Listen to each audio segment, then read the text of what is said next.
Hey guys, welcome to the new 12-week major key challenge.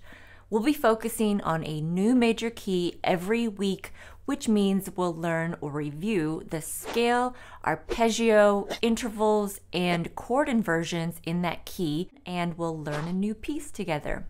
I'll also give you a list of other pieces in that key that vary in difficulty. So if you're at a different level than the piece that I give you, you'll still have the opportunity to practice something in our major key of the week. And if you're the kind of person that really loves to check things off a list, I have something for you in the description below. So you can download a challenge tracker that will have all of the things that we're practicing that week. You can check off when you feel like you've mastered it. And by the end of these 12 weeks, you'll be able to look back at all that you've accomplished.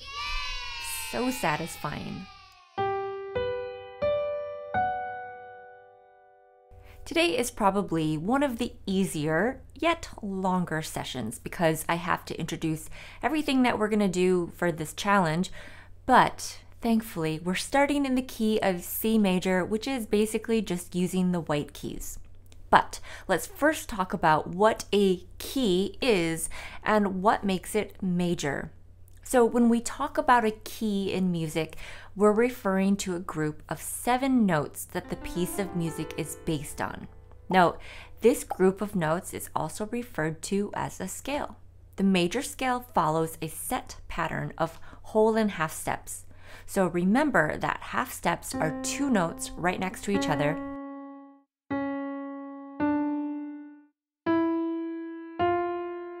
And whole steps are 2 half steps apart.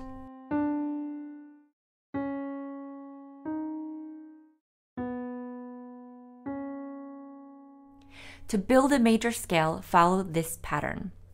You've got your starting note, then whole, whole, half, whole, whole, whole, half. And you can get more practice building major scales with this video right here. So once you have your major scale built, this is your key. If you build a major scale starting on C, then this is the key of C major.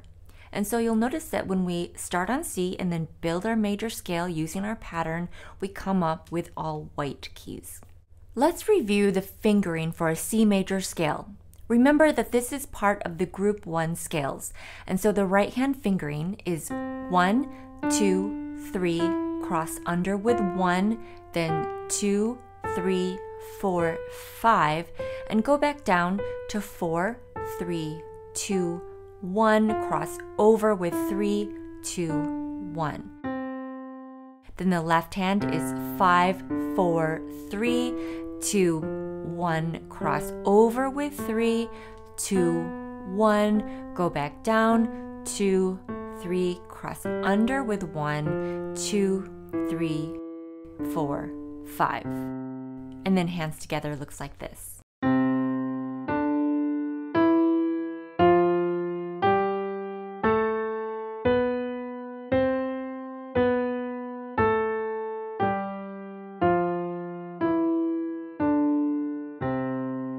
Then the arpeggio for the key of C is also in the group 1 category. And we just did these a couple of lessons ago, but let's review right here. So the right hand fingering is 1, 2, 3, cross under with 1, 2, 3, 5, and then back down to 3, 2, 1, cross 3 over, 2, and 1. And left hand is 5, 4, 2, 1, cross over with 4, 2, and 1, go back down with 2, 4, cross under with 1, then 2, 4, 5, and here's hands together.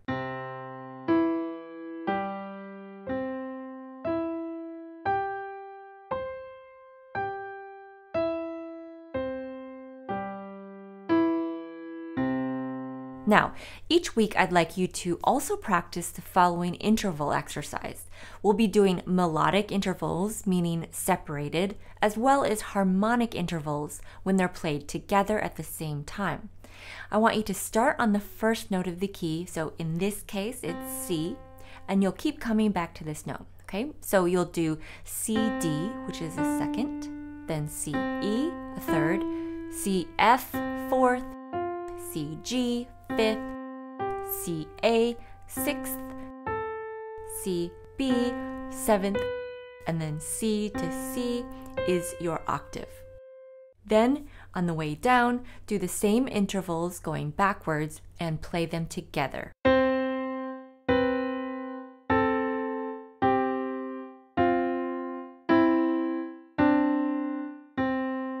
After that, move your thumb to the second note of the scale, so in this case, D, and do it all over again.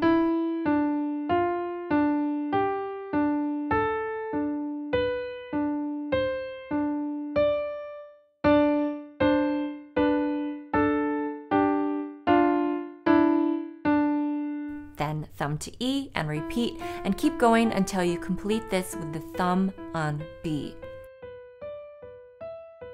And then don't forget to do your left hand as well, starting with finger 5.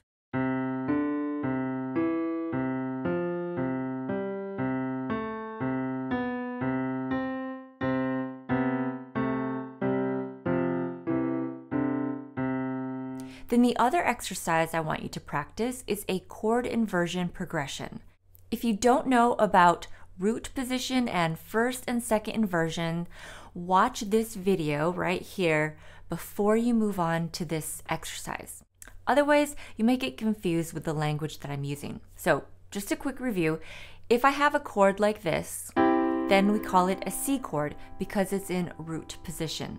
And C is the lowest note in the chord.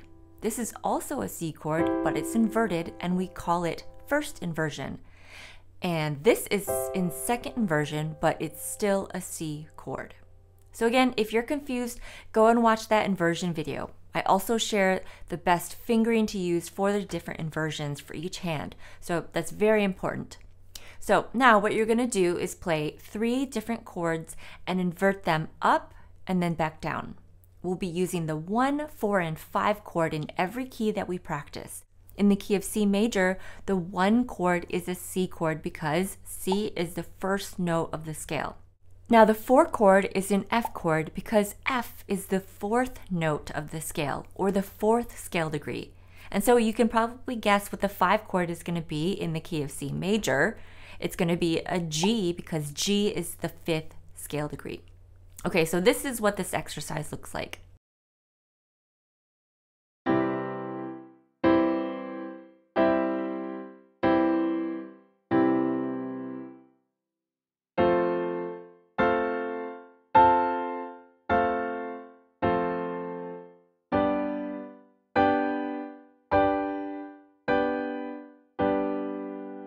When you practice this, focus on jumping from chord to chord, not sliding to your next position.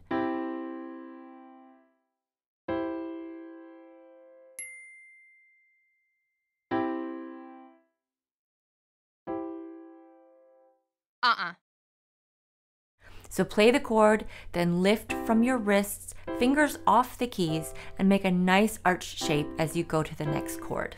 And finally, let's learn a song in C major. Now with these tutorials, I'm going to help you get started. I'm going to play through it so you can hear it. I'm going to talk about the tricky parts in the piece, and then I'll go through the beginning part. But it's going to be up to you to follow through and learn the rest of the piece on your own. As a teacher, my role is to give you the tools to become a self-sufficient pianist and musician, not to show you every single correct note to play and when to play it. So the piece we're looking at today is Prelude No. 1 in C major by Johann Sebastian Bach. You can download the score for free in the description below, so go do that now and then come back and we'll have a look together. When we look at the score, we see multiple note values. We've got a half note, dotted 8th tied to a quarter, 16th rest, 8th rest, and then 16th notes here. And that happens throughout the entire piece except for the last 2 measures. So let's make sure we have that rhythm down. If we write out the counts, we find that something new is happening on every 16th note. So that means that the rhythm we hear will be straight 16ths. The reason that it's not all written out in 16th notes is because the bass clef voices hold their notes out for longer. So as you're practicing, make sure that your left hand holds down these notes while the right hand plays.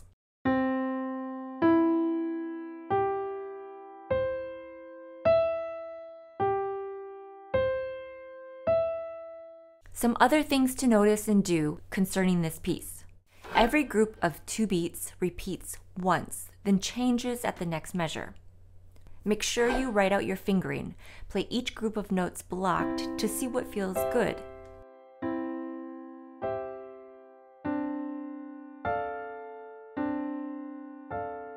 But then also you have to see what comes next. Are your fingers in a good position to get to the next part?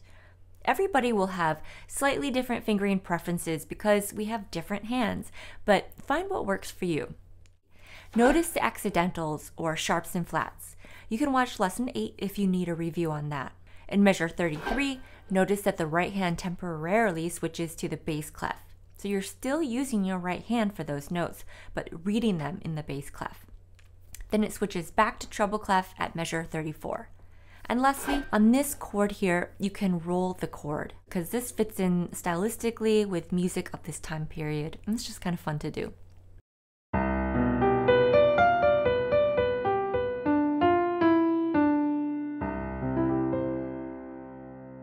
So I would watch lesson 10 to get some good ideas of how to start practicing this new piece. For now, I'm going to play it through so you can get a feel for how it goes.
By the way, I don't expect you to learn this piece in just 1 week.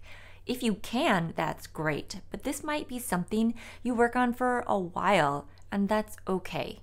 That's normal. If you'd like to practice something at a different level, easier or more difficult, here are my suggestions with the downloads below.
Okay, so that is our first major key, C major.